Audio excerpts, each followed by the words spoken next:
नमस्कार. प्राईम पॉईंटमध्ये मी सुहास आपल्या सगळ्यांचं स्वागत करतो. भाजपची एक नवीन राष्ट्रीय कार्यकारिणी नुकतीच जाहीर झाली आहे. भाजपचे राष्ट्रीय अध्यक्ष आहेत नितीन नबीन यांची ही कार्यकारिणी असणार आहे. या कार्यकारिणीच्याबद्दल तुम्हाला बऱ्यापैकी सगळं आता समजलेलं असेल, त्यामुळे कार्यकारिणीमध्ये कोण कोण आहेत, काय काय आहेत याची काही नव्याने आता मी उजळणी करत बसणार नाही आहे. तो आजचा आपला विषय पण नाही आहे. पण तरी आपल्या विषयावर येण्यासाठी या कार्यकारिणी ही कशी आहे याचा एक धावतं 2 मिनिटाचं आपण त्याच्याकडे या कार्यकारिणीवर एक नजर टाकण्याचा प्रयत्न करणार आहोत. मुळामध्ये भाजपनी या कार्यकारिणीमध्ये एक समतोल साधण्याचा प्रयत्न केला आहे. नुकतंच जे दिल्लीमध्ये जंतर मंतरवर विद्यार्थ्यांचं आंदोलन झालं, जे झेनझींचं आंदोलन म्हटलं जातं, या आंदोलनानंतर भाजपला एक तर खूप मोठा फटका बसला. त्यातून भाजपला आता असं समजलं आहे की तरुण जो आहे तो भाजपपासून तुटतो आहे. त्यामुळे या तरुणाईला पुन्हा एकदा आपल्याकडे आकर्षित करण्यासाठी, या तरुणाईला आपल्याकडे वळवण्यासाठी, हा तरुण आपल्याबरोबर जोडला जाईल यासाठी भाजप आता जिथं जिथं भाजपची सत्ता आहे तिथे तिथे भाजप या दृष्टीनं प्रयत्न करतो आहे. आणि त्याचाच एक भाग म्हणून या कार्यकारिणीमध्ये सुद्धा जर आपण बघितलं तर अशा काही तरुण नेतृत्वांना संधी देण्यात आलेली आहे की जे तरुण नेतृत्व हे देशभरातल्या तरुणांसाठी काही वेगवेगळे प्रोग्रॅम्स राज्यांमध्ये देऊ शकतील. तरुणांना आकर्षित करण्यासाठी, जोडणी करण्यासाठी ही मंडळी काम करतील. अशा पद्धतीने एक तरुण नेतृत्व आपल्याला या कार्यकारिणीमध्ये बघायला मिळतं. यातला दुसरा एक समतोलाचा भाग म्हणजे जर आपण बघितलं तर 13 महिला यांचा समावेश या कार्यकारिणीमध्ये करण्यात आलेला आहे. म्हणजेच महिलांना देखील एक चांगल्या पद्धतीचं प्राधान्य, कारण सरकार कायम म्हणतं की आम्ही महिलांच्या बाबतीमध्ये अधिक विचार करत असतो, तर त्या दृष्टीतनं महिलांनासुद्धा एक चांगलं स्थान या कार्यकारिणीमध्ये मिळाल्याचं आपल्याला बघायला मिळतं. हा त्यातला एक दुसरा समतोलाचा भाग आहे. आता तिसरा आहे तो खूप महत्त्वाचा आहे. तो म्हणजे एक लक्षात घ्या, नुसतं तरुणाई असं म्हणून चालणार नाही आहे. तरुणाईकडे तर आपल्याला बघायचंच आहे, तरुणाईला आकर्षित तर करायचंच आहे. पण त्याचबरोबर जे आपण म्हणतो ना की अनुभवी माणसं जी या पक्ष संघटनेमध्ये वर्षानुवर्ष काम करते आहेत, वेगवेगळ्या पदांवरनं काम करण्याचा त्यांना अनुभव आहे आणि ज्याला आपण ज्येष्ठत्वाकडेही ते लोक आहेत, अशा लोकांचा समावेशसुद्धा या राष्ट्रीय कार्यकारिणीमध्ये करण्यात आला आहे. अगदी त्याचा जर उल्लेखच करायचा झाला तर राजस्थानच्या माजी मुख्यमंत्री वसुंधरा राजे, असं वाटलं होतं की त्या आता पूर्णतः त्यांना अडगळीमध्ये टाकलं गेलं आहे किंवा त्यांना साईडलाईन करण्यात आलेला आहे. पण शेवटी असं असतं की अनुभव हा खूप मोठा ठेवा आहे. त्यामुळे अनुभवाच्या जोरावरच तुम्ही नवीन वाटा शोधू शकता आणि म्हणून अशा काही अनुभवी मंडळींनासुद्धा या राष्ट्रीय कार्यकारिणीमध्ये स्थान देण्यात आलं आहे. मग त्याच्यामध्ये स्मृती इराणीसारख्या देखील ज्या आहेत की खरं तर स्मृती इराणी या दोनदा निवडून आलेल्या आहेत, पण 2024च्या लोकसभेमध्ये स्मृती इराणी यांचा पराभव झाला आणि त्या एकूणच भाजपच्या सगळ्या प्रवाहापासून दूर गेल्या. इतक्या दूर गेल्या की त्यांनी सिरियल्समधलं कामं करणंसुद्धा सुरू केलं. त्यामुळे असं वाटलंही होतं आपल्या सगळ्यांना की आता पुन्हा त्या भाजपमध्ये येतील आणि सक्रिय होतील, ही शक्यता जरा कमी वाटायला लागली होती. पण शेवटी भाजपने स्मृती इराणी यांनासुद्धा न्याय दिलेला आहे. त्यांनासुद्धा कार्यकारिणीमध्ये चांगल्या एका जबाबदारीवर घेतलेला आहे. अशा पद्धतीने हे सगळं आपण बघत असताना, एक समतोल या कार्यकारिणीचा बघत असताना, आता पुढच्या काळामध्ये ही कार्यकारिणी कशा पद्धतीने काम करते आहे 2029चं लक्ष ठेवून आणि मग कसा रिस्पॉन्स या भाजपसाठी येतो आहे हे बघणं खूप इंटरेस्टिंग राहीलच. पण या सगळ्याबरोबर एक गोष्ट खूप लक्षवेधी ठरली की ज्या गोष्टीमुळे चर्चाही सुरू झाल्या, ते म्हणजे महाराष्ट्राचे मुख्यमंत्री देवेंद्र फडणवीस ही सगळी घडामोड दिल्लीमध्ये घडत असताना, कार्यकारिणी जाहीर होत असताना आणि दुसरीकडे मंत्रिपदांमध्ये देखील आता फेरबदल होणार आहेत किंवा केले जाणार आहेत याची चर्चा ही जोरात रंगलेली असताना देवेंद्र फडणवीस यांनी 2 दिवसापूर्वी ते दिल्लीला गेले. अचानक त्यांचा दौरा ठरला आणि ते दिल्लीला जाऊन ते पंतप्रधान नरेंद्र मोदींशी ते भेटलेले आहेत. पंतप्रधान नरेंद्र मोदींची त्यांनी भेट घेतली.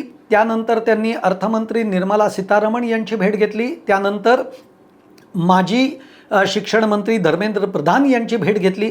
त्यामुळे अनेकांच्या भुवया उंचावल्या आणि मग त्यामुळे चर्चा सुरू झाली की देवेंद्र फडणवीस यांना जे काही तातडीनं दिल्लीमध्ये बोलावण्यात आलेलं आहे याच्या मागे आता त्यांना दिल्लीमध्ये मंत्रिपद दिलं जाईल, एक तर त्यांच्याकडे शिक्षण खातं दिलं जाईल याची चर्चा आधीपासूनच सुरू होती.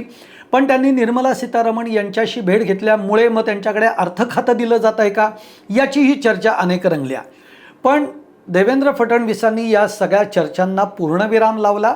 ते जेव्हा बाहेर आले आणि त्यांना जेव्हा सगळ्या पत्रकारांनी गाठलं तेव्हा त्यांनी हेही सांगितलं की पंतप्रधानांशी काय चर्चा झाली. तर आज राज्यामध्ये जे अत्यंत देवेंद्र फडणवीसांचे महत्त्वाकांक्षी जे सगळे प्रोजेक्ट सुरू आहेत, मग त्याच्यामध्ये वाढवणचं बंदर असेल, तिसरी मुंबई असेल, चौथी मुंबई असेल, उत्तम ते विरार हा जो एक कॅरिडॉर तयार होतो आहे त्या दृष्टीतनं आहे, मुंबईमधलं मेट्रोचं जे जाळं आहे त्याच्या विस्ताराच्या दृष्टीनं काही चर्चा, त्याच्या फंड्सच्या बाबतीमध्ये काही चर्चा, जो केंद्राकडनं निधी येतो त्याच्यासाठीची चर्चा, पुणे मेट्रो जे आहे त्याचं आता नवीन मेट्रो लाईन जी आता की ज्याचं ट्रायल सुरू आहेत त्या मेट्रो लाईनच्या उद्घाटनासाठी पंतप्रधान नरेंद्र मोदी यांना पुण्यामध्ये आमंत्रित करावं अशा पद्धतीची एक योजना ही मुख्यमंत्री देवेंद्र फडणवीसांची आहे.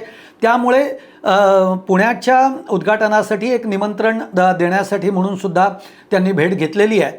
आणि म्हणून मग जेव्हा पत्रकारांनी त्यांना एक प्रश्न असा विचारला की तुम्ही दिल्लीत आलात की चर्चा सुरू होते, त्यावर मग देवेंद्र फडणवीसांनी जे उत्तर दिलं ते उत्तर देत असताना त्यांची जी बॉडी लँग्वेज होती, त्यांचा चेहरा होता, त्यांच्या चेहऱ्यावरचं स्मित होतं, त्यातला जो आत्मविश्वास होता आणि त्यांनी जे काही उत्तर दिलं त्या उत्तरानंतर देवेंद्र फडणवीस हे महाराष्ट्रातच राहणार आहेत का महाराष्ट्रातनं ते आता दिल्लीमध्ये येणार आहेत या सगळ्या प्रश्नांची उत्तरं देवेंद्र फडणवीसांनी त्या 2 मिनिटाच्या त्यांच्या मीडिया बाईटमधनं देऊन टाकलेली आहेत. देवेंद्र फडणवीस असं म्हणाले, त्यांना असं विचारलं की तुम्ही दिल्लीत आलेला तेव्हा चर्चा होती आहे. ते म्हणाले मी दिल्लीत आलो तरी चर्चा होते, महाराष्ट्रात राहिलो तरी चर्चा होते. काही लोकांना आनंद मिळतो माझ्या बाबतीमध्ये चर्चा करण्याची, काही लोक रिकामटेकडी आहेत की ज्यांना माझ्याविषयी चर्चा करायला आवडते, काही लोकांना असं वाटतं की देवेंद्र फडणवीसांनी दिल्लीत जावं, ती लोक चर्चा करतात. पण म्हणे मी तुम्हाला सांगतो की मी महाराष्ट्रातच राहणार आहे आणि पंतप्रधान नरेंद्र मोदी यांनी माझ्यावर महाराष्ट्राची मोठी जबाबदारी सोपवलेली आहे. या एका वाक्यानंतर आणि सगळ्यात महत्त्वाचं त्यातलं म्हणजे कोट करण्यासारखं वाक्य असं आहे की पंतप्रधान नरेंद्र मोदी यांनी माझ्यावर मोठी जबाबदारी महाराष्ट्राची दिलेली आहे. हे वाक्य फार महत्त्वाचं आहे. याचं कारण असं आहे, एक लक्षात घ्या की भाजप सगळ्या ट्रायल अँड एरर बेसिसवर काम करत असतं. भाजप दररोज घडणाऱ्या घटनांच्यावर अभ्यास करत ती त्यांची रणनीती ठरवत असतात. भाजप असं कधीच करत नाही की आपल्याला ही गोष्ट करायची आहे, मग मध्ये कोणत्याही घटना घडल्या तरी तीच गोष्ट करायची आहे याच्यावर ठाम राहतं. भाजप तसं कधीच करत नाही. भाजपची रणनीती ही दिवसागणिक आणि त्याच्यावरच्या रिपोर्ट्सवर ठरत असते. या झेन्झी आंदोलनानंतर भाजपला जो काही फटका बसलेला आहे हा फटका आणि त्याचे परिणाम जे राज्यांमधनं उमटत आहेत हे सगळं बघता आणि सध्या बघा देशामध्ये काही राज्य ही भाजपसाठी अत्यंत महत्त्वाची आहेत. त्याच्यामध्ये जसं गुजरात हे राज्य महत्त्वाचं आहे, मध्य प्रदेश हे राज्य महत्त्वाचं आहे, तसंच महाराष्ट्र हे सर्वाधिक महत्त्वाचं राज्य हे भाजपसाठी आहे किंवा केंद्रासाठी आहे किंवा केंद्रातल्या सत्तेसाठी आहे. त्यामुळे आत्ता केंद्रामध्ये अशा पद्धतीचे काही मोठे बदल म्हणजे केंद्र महाराष्ट्रामध्ये अशा काही पद्धतीचे मोठे बदल हे करेल असं अजिबात नाही आहे. म्हणजे आता आणि तुम्हाला मी आपली फुशारकी म्हणून सांगत नाही किंवा याआधी बघा मी हे सांगितलेलं होतं हे खरं ठरलं आहे हे आम्ही कधी सांगण्याचा प्रयत्न करत नाही. पण तुम्ही माझे काही व्हिडिओ याच्या आधीचे देखील काढून पहा. मी त्याच्यामध्ये ठामपणाने हे सांगितलं आहे की देवेंद्र फडणवीस हे आत्ताच्या काळात तरी दिल्लीमध्ये जाणार नाहीत. त्यांना शिक्षण मंत्री, त्यांना अर्थमंत्री असं कोणतंही पद जे आहे ते आत्ता केंद्र त्या विचारामध्ये नाही. कारण एक लक्षात घ्या, आज महाराष्ट्रामध्ये भाजपचे 133 आमदार आहेत. आज स्थानिक स्वराज्य संस्थांच्या निवडणुकांमध्ये भाजप एक नंबरचा पक्ष बनला आहे. मुंबई पालिकेसारखी मोठी अर्थव्यवस्था असणारी महापालिका ही भाजपनी जिंकलेली आहे. या सगळ्या गोष्टी ज्या घडल्या आहेत त्या देवेंद्र फडणवीस यांच्या नेतृत्वामध्ये घडलेल्या आहेत. त्यामुळे देवेंद्र फडणवीसांसारखा ज्याची राजकीय पकड अतिशय मजबूत आहे, ज्यांची प्रशासनावरची पकड ही उत्तम आहे आणि त्यातून जे काही सगळे आमदार आहेत, कार्यकर्ते आहेत, मंत्री पदाधिकारी आहेत, मंत्री आहेत, यांच्यावरचा जो काही एक होल्ड असतो, एक वचक असतो, एक लगाम असतो किंवा काम करून घेण्याची एक जी पद्धत असते ती देवेंद्र फडणवीसांकडे इतकी अचाट आहे. आणि त्यामुळे आत्ता महाराष्ट्रामधनं असा काही मोठा बदल करणं हे भाजपचं केंद्रीय नेतृत्व कधीही आता तशा पद्धतीने विचार करणार नाही. हे मी यापूर्वीही सांगितलेलं आहे आणि आत्ता पुन्हाही आपल्या व्हिडिओतनं मी तेच सांगतोय की देवेंद्र फडणवीसांचा आत्ताचा दिल्ली दौरा हा पूर्णतः जे महाराष्ट्रामध्ये मोठे प्रोजेक्ट, ड्रीम प्रोजेक्ट जे सुरू आहेत त्याच्या निधीसाठी म्हणूनचा एक होता. त्या ड्रीम प्रोजेक्टना 2029पर्यंत कसं मार्गी लावता येईल. कारण एक लक्षात घ्या, आता जो पुढचा काळ आहे तो जे काही डॅमेज झालेला आहे भाजपसाठी या मधल्या 2 महिन्यामध्ये, तो डॅमेज जर आपल्याला भरून काढायचा असेल, तो डेंट जर का भरून काढायचा असेल तर आता आपल्याला काही झपाट्याने कामं करावी लागणार आहेत. त्या कामांसाठी निधीची आवश्यकता लागणार आहे आणि 2029 पूर्वी यातले काही महत्त्वाचे प्रकल्प हे पूर्णत्वास भाजपनी जर नेले तर भाजपची ती पकड पुन्हा एकदा 2029मध्ये मजबूत होताना आपल्याला बघायला मिळेल. त्यातून पुन्हा जर का आपण 100% भाजप अशा दृष्टीनं जर का काही विचार करत असू तर त्याहीसाठी हा सगळा भाग कार्यरत होणं किंवा हा सगळा भाग पूर्णत्वास जाणं हे खूप महत्त्वाचं आहे. हे देवेंद्र फडणवीसांनी पंतप्रधान नरेंद्र मोदींना सांगितलं, पटवून देण्याचा प्रयत्न केला आहे एक मुख्यमंत्री म्हणून राज्याचे, आणि पंतप्रधानांना ते पटलं आहे सुद्धा. आणि त्यामुळेच पंतप्रधानांनी सांगितलं आहे की जे काही महाराष्ट्रामध्ये ज्या ताकदीने करता येईल त्या ताकदीने ही कामं पूर्णत्वास न्या आणि भाजप हे राज्य हे महाराष्ट्र हे राज्य भाजपकडे राहील याची तुम्हाला खूप मोठी जबाबदारी ही घ्यायची आहे. आणि म्हणूनच देवेंद्र फडणवीस असं म्हणाले की पंतप्रधान नरेंद्र मोदींनी महाराष्ट्राची एक मोठी जबाबदारी सोपवलेली आहे. त्यामुळे तुर्तास देवेंद्र फडणवीस हे महाराष्ट्रातनं केंद्रात जातील याच्यावर आता चर्चाही कोणी करू नये अशा पद्धतीचं उत्तरच देवेंद्र फडणवीसांनी त्यांच्या बोलण्यातनं देऊन टाकलेलं आहे. आता त्यामुळे झाली आहे अशी अडचण की त्यामुळे आता सातत्याने दरेगावला जाण्याची वेळ मात्र एकनाथ शिंदेंवर आलेली आहे. दिल्लीला जाता येत नाही कारण आता दिल्लीच्या वाऱ्या करून सुद्धा पदरात काही पडलेलं नाही आहे. त्यामुळे आता नाराज झाला तर जायचं कुठे, तर आता नाराज झालं तर एकच मार्ग आहे एकनाथ शिंदेंच्याकडे, तो म्हणजे दरेगावचा. त्यामुळे आता वरचेवर आपल्याला एकनाथ शिंदे दरेगावला जाताना कदाचित दिसू शकतील पुढच्या काळामध्ये. ती नाराजी यासाठी आहे, एक लक्षात घ्या, गेल्या याच 2-2.5-3 महिन्याच्या काळामध्ये एकनाथ शिंदेंचे अनेक मंत्री असतील, नेते असतील, हे मुख्यमंत्री बदलाची भाषा करत होते. देवेंद्र फडणवीसांना आता बढती मिळणार आहे याची चर्चा करत होते. देवेंद्र फडणवीस यांची क्षमता इतकी आहे की त्यांनी केंद्रात काम केलं पाहिजे आणि मग राज्यामध्ये मुख्यमंत्री म्हणून एकनाथ शिंदेंनी काम पाहिलं पाहिजे. अशी अनेक विधानं ही एकनाथ शिंदेंच्या पक्षातल्या मंत्र्यांनी, नेत्यांनी केलेली आहेत. अगदी नुकतंच त्यांच्या ज्या काही राज्यसभेवर ज्या त्यांच्या वाघमारे म्हणून ज्या राज्यसभेवर गेलेल्या आहेत, ज्योती वाघमारे, त्यांनी नुकतीच एक 4-5 दिवसापूर्वी एक स्टेटमेंट केलेलं होतं की आम्हाला पुन्हा एकदा एकनाथ शिंदे मुख्यमंत्री झालेले पाहायचे आहेत वगैरे वगैरे अशा पद्धतीची विधानं. खुद्द एकनाथ शिंदेंनी सुद्धा जेव्हा माध्यमांनी विचारलं की मुख्यमंत्री पदाबाबत काय, तेव्हा ते म्हणले की अजून जागा खाली कुठे आहे, म्हणजे कदाचित जागा खाली होईल आणि मग त्याच्यानंतर माझा नंबर लागेल अशा पद्धतीचं ते विधानाचा अर्थ देखील निघू शकतो. त्यामुळे त्याच्यातनंही ते सूचित करू पाहत होते की देवेंद्र फडणवीस कदाचित दिल्लीमध्ये जाऊ शकतील वगैरे वगैरे आणि मग जागा खाली झाली तर माझा नंबर नक्की आहे.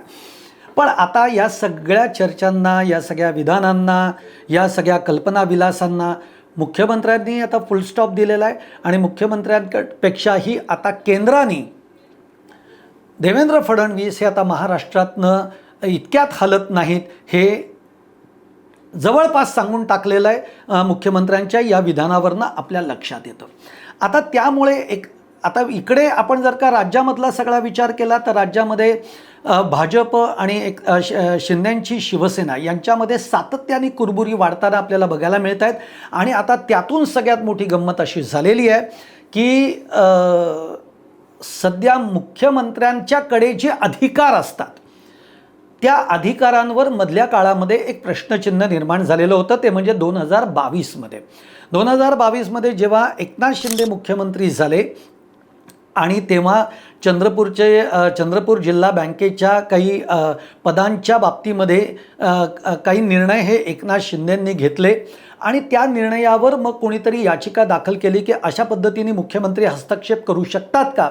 तेव्हा नागपूरच्या उच्च खंडपीठानं असा निर्णय दिला की मुख्यमंत्री अशा पद्धतीने या निर्णयांच्यामध्ये येऊ शकत नाहीत. ते मंत्र्यांनी घेतलेले निर्णय आहेत. मंत्र्यांच्या अधिकारामध्ये मुख्यमंत्री अशा पद्धतीची ढवळाढवळ करू शकत नाही. आणि त्यामुळे मग मुख्यमंत्र्यांचे अधिकार किती, मुख्यमंत्र्यांचं कार्यक्षेत्र किती, मुख्यमंत्र्यांनी कशामध्ये लक्ष घातलं पाहिजे, कशामध्ये नाही वगैरे वगैरे या सगळ्या गोष्टी त्याच्यामधनं पुढे आल्या. तर त्याच्यावर मधल्या काळामध्ये जर तुम्हाला आठवत असेल तर विधान भवनामध्ये मुख्यमंत्री देवेंद्र फडणवीस यांनी एक विधान केलेलं होतं की तुम्ही काहीही बोला, मुख्यमंत्र्यांचे अधिकारच सर्वाधिक असतात, बाकी कोणत्याही मंत्र्याचे नाहीत. मुख्यमंत्री जे म्हणेल, मुख्यमंत्री जे ठरवेल तेच फायनल असतं. मग त्यांनी एकनाथ शिंदे मुख्यमंत्री असताना आम्ही कसं ते फायनल समजत होतो वगैरे याची सगळी, पण मुख्यमंत्र्यांनी देवेंद्र फडणवीसांनी हे वाक्य उच्चारून, हे विधान करून आणि ते सभेमध्ये करून एक प्रकारे एकनाथ शिंदे असतील, एकनाथ शिंदेंची शिवसेना असेल, त्यांना हे ठामपणाने सांगितलेलं होतं की मुख्यमंत्रीच अल्टिमेट, मुख्यमंत्रीच सबकुछ, मुख्यमंत्रीच सर्व काही आणि सर्व अधिकार हे मुख्यमंत्र्यांकडेच आहेत. त्यामुळे याबाबतचा जो एक कायदा आहे मुख्यमंत्र्यांच्या अधिकाराच्या बाबतीतला, त्याच्यामध्ये काही ज्याला आपण म्हणतो ॲडिशन्स काही करण्यात आलेले आहेत आत्ता नुकत्याच. आणि त्यानुसार आता मुख्यमंत्र्यांचे अधिकार हे पूर्ण राहणार आहेत. मुख्यमंत्र्यांनी उद्या एखाद्या मंत्र्याचा निर्णय जो आहे, जर तो मुख्यमंत्र्यांना योग्य वाटला नाही, म्हणजे मी त्याच्या बाबतीत तुम्हाला सांगतो की सार्वजनिक हितासाठी मुख्यमंत्री कोणत्याही मंत्र्याचा निर्णय बदलू शकतात किंवा रद्द करू शकतात. म्हणजे एखादा निर्णय हा जर का सार्वजनिकरित्या तो हिताचा होत नसेल आणि तरीही मंत्री आपल्या वजनासाठी, आपल्या फायद्यासाठी तो जर का निर्णय रेटू पाहत असेल, तो निर्णय लागू करू पाहत असेल, त्याच्यातनं काही आर्थिक नुकसान होत असेल, तर तो निर्णय रद्द करण्याचा किंवा तो बदलून घेण्याचा पूर्ण अधिकार हा मुख्यमंत्र्यांना आहे. हे त्याच्यातला सगळ्यात मोठा बदल आहे. त्यामुळे आता याच्या पुढच्या काळामध्ये मंत्री जे आहेत ते जो काही निर्णय घेतील तो निर्णय काय असेल तो त्यांना मुख्यमंत्र्यांना सांगायचा आहे. मुख्यमंत्री त्याच्यावर विचार करतील. याच्यामधनं कोणताही आर्थिक तोटा, सार्वजनिक हिताला बाधा येणारा निर्णय असं जर तो वाटला किंवा असा जर तो नसेल तर मुख्यमंत्री त्याला ग्रीन सिग्नल देतील. असा जर तो वाटला तर मुख्यमंत्री त्याला रोक लावू शकतील. अशा पद्धतीचा हा निर्णय झालेला आहे. आता याच्या बाबतीमध्ये अजून एक आहे की समजा मुख्यमंत्र्यांनी एखाद्या निर्णयाला रद्दबातल ठरवलं किंवा तो निर्णय बदलायला लावला, तर मुख्यमंत्र्यांनी सुद्धा हा निर्णय असा का घेतला हे देखील मुख्यमंत्र्यांना त्याचं कारण स्पष्ट करावं लागणार आहे. आणि ते सुद्धा लेखी, त्याचं म्हणजे कागदोपत्री ते त्यांना द्यावं लागणार आहे की हा निर्णय मी का रद्द करतोय किंवा मी का बदलतोय. हा देखील त्यातला बदल हा खूप महत्त्वपूर्ण आहे. म्हणजे मनात आलं म्हणून मुख्यमंत्र्यांनी हे केलं असं होणार नाही. मुख्यमंत्र्यांनी का केलं याचं उत्तर त्यांना द्यावं लागणार आहे. त्याच्यानंतर मुख्यमंत्री कोणत्याही निर्णयाची फाईल अथवा कागदपत्र, मुख्यमंत्र्यांना उद्या कोणत्याही मंत्र्यांनी घेतलेल्या निर्णयाच्या बाबतीमध्ये जर का शंका आली तर त्या मंत्र्याच्या अधिकार कक्षेत असणाऱ्या फाईल्स, कागदपत्र हे मुख्यमंत्री तपासणीसाठी आपल्याकडे मागवून घेऊ शकतात. हा अधिकार त्यांचा आहे. केंद्र आणि राज्य सरकारशी वाद होण्याची शक्यता असलेल्या निर्णयाची माहिती मुख्यमंत्री आणि राज्यपालांना द्यावी लागेल. म्हणजे कधीकधी असं होतं की केंद्राचे निर्णय आणि राज्यामध्ये एखाद्या मंत्र्यांनी घेतलेला निर्णय हे जर क्लॅश होत असतील, त्याच्यामधनं जर काही वादाची ठिणगी पडणार असेल, तर या निर्णयाची कल्पना ही मुख्यमंत्र्यांना तसंच ती राज्यपालांनाही द्यावी लागणार आहे कुठल्याही मंत्र्याला निर्णय घेताना. आणि सगळ्यात महत्त्वाचं, अर्थ विभागाची पूर्व मंजुरी घेतल्याशिवाय सरकारवर अतिरिक्त भार टाकणारा निर्णय घेता येणार नाही. हा त्यातला सगळ्यात महत्त्वाचा भाग आहे. एक तर लक्षात घ्या, सध्या राज्यावर 10 लाख कोटींचं कर्ज आहे. त्यामुळे आता जेव्हा पुढच्या 2029च्या दृष्टीनं या राज्याला जेव्हा वाटचाल करायची आहे, तेव्हा मुख्यमंत्र्यांना खूप बारकाईनं प्रत्येक खात्यावर लक्ष ठेवावं लागणार आहे. कोणते निर्णय घेतले जात आहेत, त्यावर खर्च किती होतो आहे, तो खर्च अनावश्यक आहे, आवश्यक आहे, अनाठायी नाही ना, या सगळ्याची काळजी ही मुख्यमंत्र्यांना घ्यायला लागणार आहे. तसंच मुख्यमंत्र्यांनी अर्थ खातं हे सुद्धा आपल्याकडेच ठेवलेलं आहे. याचं कारण लक्षात घ्या. म्हणजे आज या सगळ्या गोष्टींमागचे एक एक पदर जे आहेत ते उलगडले जात आहेत. राष्ट्रवादीकडे असणारं खातं, अजितदादांकडे असणारं खातं हे अजितदादांच्या निधनानंतर मुख्यमंत्र्यांनी ते स्वतःकडे ठेवलं आहे. राष्ट्रवादी अजित पवार गट, सुनेत्रा पवार असतील, पार्थ पवार असतील किंवा राष्ट्रवादीकडनं सातत्याने अर्थ खात्याची मागणी केली जाते, पण मुख्यमंत्र्यांनी एका शब्दामध्ये सांगून टाकलेलं आहे की केंद्राकडनं मला जो आदेश येईल त्याप्रमाणेच मी ते करीन. केंद्र काही आदेश देईल असं वाटत नाही आणि ते खातं जे आहे ते मुख्यमंत्र्यांकडेच राहील. कारण यापुढच्या काळामध्ये मुख्यमंत्र्यांना आत्ताची महाराष्ट्राची जी आर्थिक स्थिती आहे, ही आर्थिक स्थिती जर आर्थिक घडी जर व्यवस्थित बसवायची असेल, कारण आत्ता 10 लाख कोटींचं कर्ज आहे, त्यातून जे इन्कम जनरेशन करणारे जे गोष्टी आहेत त्या सरकारला डोळ्यासमोर ठेवून काम करावं लागणार आहे. आणि त्यासाठी आर्थिक फटका बसेल असे कोणतेही निर्णय यापुढच्या काळामध्ये कोणीच घेऊ नयेत, यावर मुख्यमंत्र्यांना लक्ष ठेवावं लागणार आहे. आणि म्हणून मग की अर्थ खात्याची पूर्वपरवानगी असेल तरच तुम्ही काही निर्णय घेऊ शकताय, जे काही मोठे निर्णय असतील, महत्त्वाचे निर्णय असतील तर.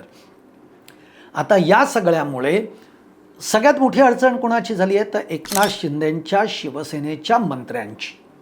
आधीच ते या बाबतीमध्ये त्रस्त आहेत, आधीच मुख्यमंत्री त्यांच्यावर लक्ष ठेवून आहेत आणि आता तर या सगळ्या कायद्यातल्या बदलांमुळे किंवा या कायद्यांमध्ये ज्या नवीन अमेंडमेंट केलेल्या आहेत यामुळे या सगळ्या मंत्र्यांचे धाबे दणाणलेले आहेत.